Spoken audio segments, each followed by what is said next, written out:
Hey, what's up guys? Welcome on Best Workout Videos. I'm David. So if you are looking for workout training, fitness, heat, and all this kind of video, you are in the right place. So before watching this video, don't forget to subscribe and tick the bell. So now, let's watch.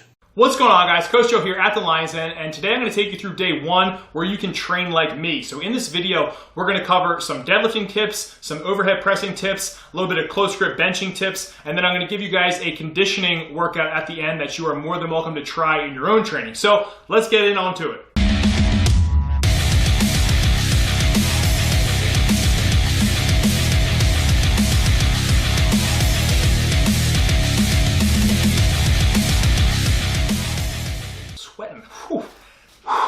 It's hot! What's up, guys? So if you're new to the channel, make sure you guys head on down and click subscribe and hit the bell for the notifications so you guys can stay up to date with all these videos. But like I said, I'm going to take you guys through this training day, which is my first training day of 4. I'm going to give you guys the in and outs of my training, and then at the end of all this, I want to give you guys my sample programming block for you to try with your training. So we're going to dive right on into the training content now, so let's go. Alright guys, so let's cover this training footage. Now, typically when I warm up, I try to keep it as fast as possible. So I start with an empty barbell. I'll do a ton of reps with the empty barbell and I'll slowly work up in weight.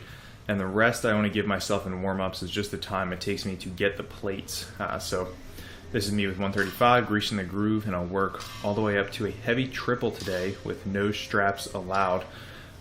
Because I was contemplating doing the official strongman games, which is in November, and you have to do an online qualifier. And one of the qualification lifts is a 3-rep max deadlift, and you can use whatever bar you want, but you just can't wear straps. Now, my grip is not the greatest, and I have been using straps for a long time because most strongman events, and even the one in official strongman games, the actual competition, you will be allowed to wear straps, but I guess we're trying to wean some people out.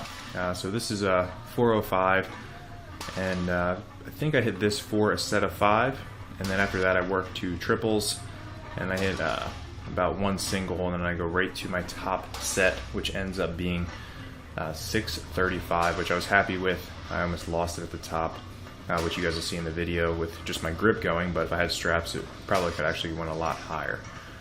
So this is 545, and this is 585 just for a quick single, just kind of gauging it, and I hopped right up to the 635. Now the deadlift bar typically is going to have more whip, so you're going to see the bar bend more before it actually breaks off of the floor. It's personal preference if you like to use a deadlift bar or a stiff bar or whatever federation you compete in. But that's the 635. That's what I end up using for my submission video for the online qualifier. And I go for this last rep, and you can see my hand starting to slip.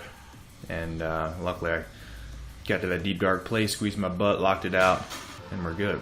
Then from there, I went into some strict pressing, and the biggest thing I wanted to show you guys is different angles here. I do that classic press, which is where you kind of, the bar will come down slightly to give you a little bit of a rebound, and then you'll press it straight up. Some competitions will allow this, others won't. But in strongman, you can really do anything you want to get the bar overhead. So for me, this is the best press variation for me to use for my strict press. Typically I like to keep my elbows a little bit tighter to the body, kind of like stacked on my lats. My grip is going to be a little bit more narrow, and that's become more narrow over time. So it's something for you guys to play with or think about. It helps me utilize my triceps a lot because I have very strong triceps, and my press is probably my strongest attribute when it comes to strongman. So this is 225. And you guys can get that front angle. My hands are a little bit closer, kind of trying to keep my body nice and tight. And I'm keeping my chin tucked back as I press, and then sticking my head slightly through, which you see in a better side angle that my ears are in line with my bicep, and that's a cue that I give a lot of my athletes. So this is me pressing it up, as you guys can see. Now there's all different press variations. This is day 1. So I'll probably do a pin press at some point, and then something with a little bit more volume, whether it be a banded press or a Z press, something like that towards the end of the week. This is the side angle, which I was saying you can see my head pushing through, and my ears are in line with my biceps.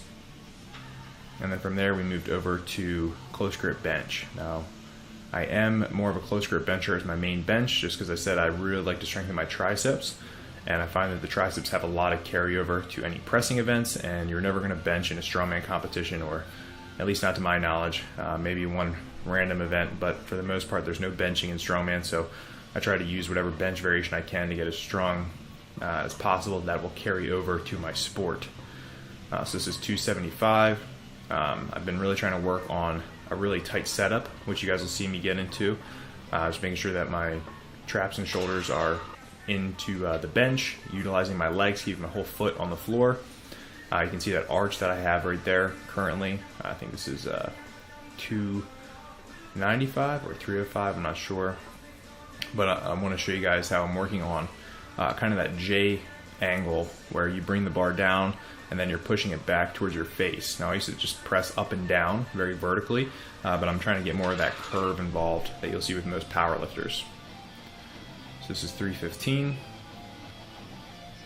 Elbows are staying nice and tight, making sure that I'm not letting the bar roll back in my hand, keeping it straight over top of my palm, so it's a bone-on-bone structure from the wrist down to the elbow into the shoulder.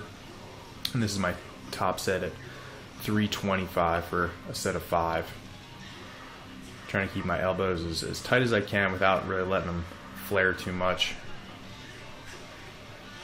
and keeping that tight position. I'll put a link up for you guys to check out above, but something you guys can do for me is answer in the comment section down below of how many days a week are you guys deadlifting, and where are your sticky points in your deadlift? Is it from the floor, or is it from the knee or the shin, or maybe your lockout? Interested to hear what you guys have to say, so put that down in the description if you can, so I can see where most of your areas are that you guys are getting stuck with, and I'll make a video on that.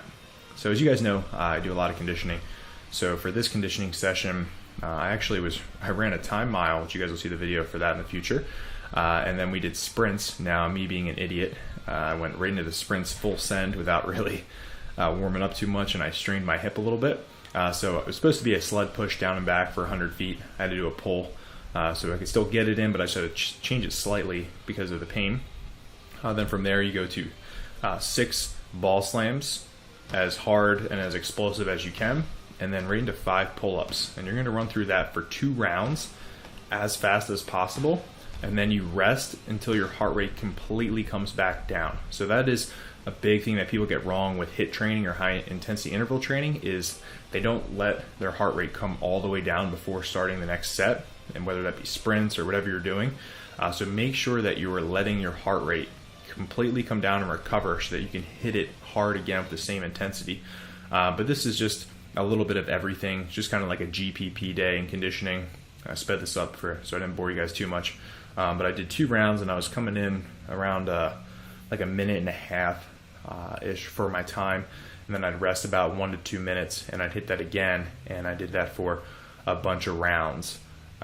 So you can set a clock if you want, just see how many rounds you could get in for 20 minutes, 25 minutes, whatever time you have, or just set a round time. But we're going to go back to the closing. So hopefully you guys got some tips that are going to help you out with your deadlift, your bench, or your overhead press, and maybe you can try this conditioning and see how it works for you. I put out a lot of programs before, and I have actually a link down below for a free program that you can try, and I'm also going to be putting out another free block for you guys to just try in your program whenever you want.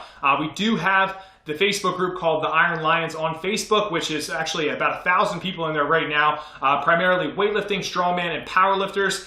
We have a bunch of coaches in there constantly giving free feedback and helping you guys out. So if you guys want to head over to that Facebook page, it's really cool. I post a lot of articles, and it's just a free community for everybody to just learn from one another. So it'd be really cool if you could check that out.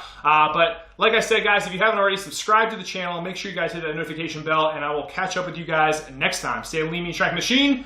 Peace.